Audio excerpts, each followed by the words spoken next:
Assalamualaikum warahmatullahi wabarakatuh.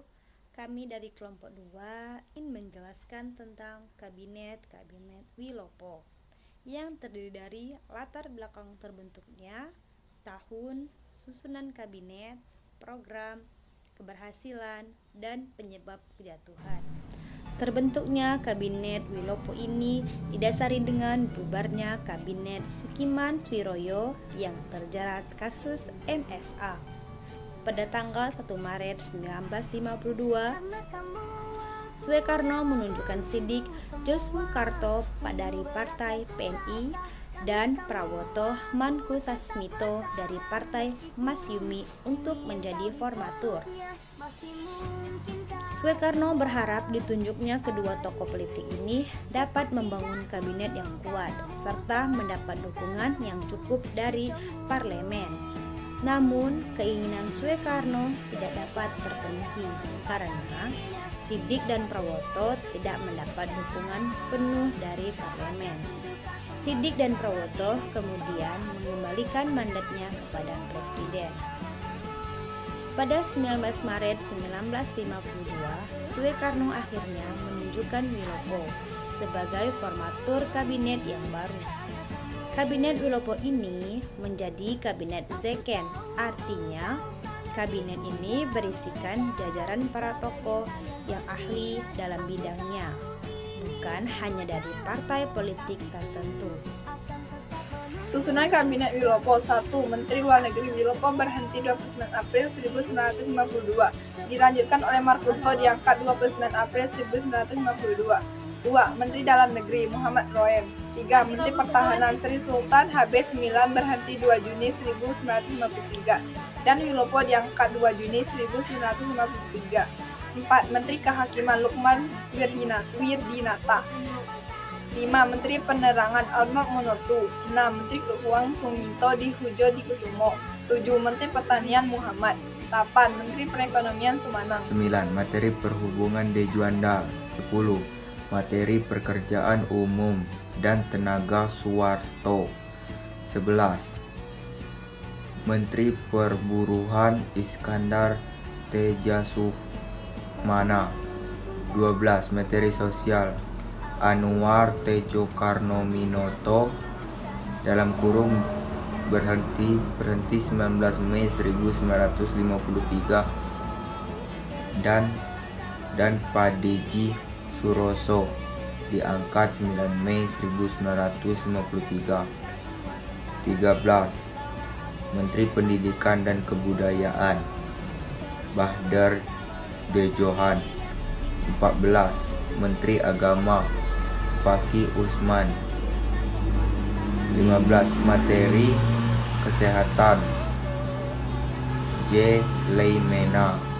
16. Menteri Urusan Pegawai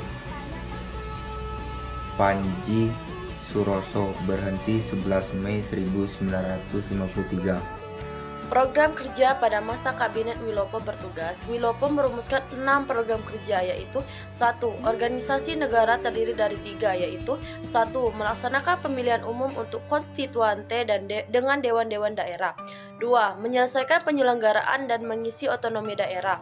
3. Menyederhanakan organisasi pemerintahan pusat. 2.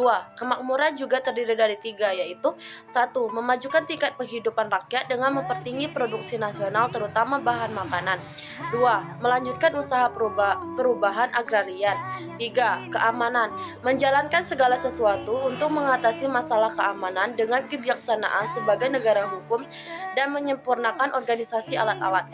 4. Perburuhan memperlengkapkan perundang-undangan perburuhan untuk meninggikan derajatnya kaum buruh guna menjamin proses produksi nasional. 5. Pendidikan dan pengajaran mempercepat usaha-usaha perbaikan untuk pembaruan pendidikan dan pengajaran. 6. Luar negeri. 1. Mengisi politik luar negeri yang bebas dengan kewajiban kita dalam kekeluargaan bangsa-bangsa dan kepentingan nasional. 2. Menyelesaikan penyelenggaraan perhubungan Indonesia menjadi hubungan berdasarkan perjanjian internasional. 3. Meneruskan perjuangan memasukkan Iran Barat dalam wilayah Indonesia secepatnya. Program kerja dan keberhasilan Kabinet Wilopo